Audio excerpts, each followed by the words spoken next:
Kung ikaw ang may problema at nakita mo yung product mo, magbabayad ka ba? Like agad-agad or walang hesitation? Kung ang sagot ay maybe, well, depende, or probably, then go back, baka hindi matibay ang tulay.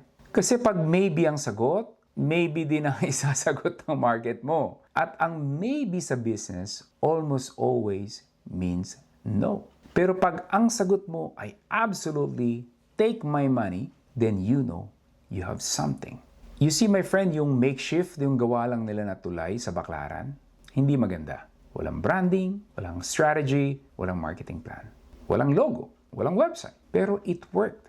And because it worked, people paid.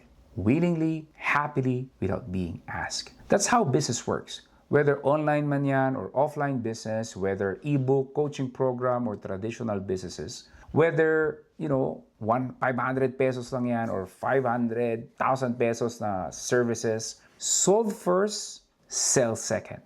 Sa lahat ng mga na-discover ko in the last 17 years of business, sa lahat ng tools and strategies and funnels and frameworks, yung lesson na to ang pinakasimple, pero pinaka-powerful.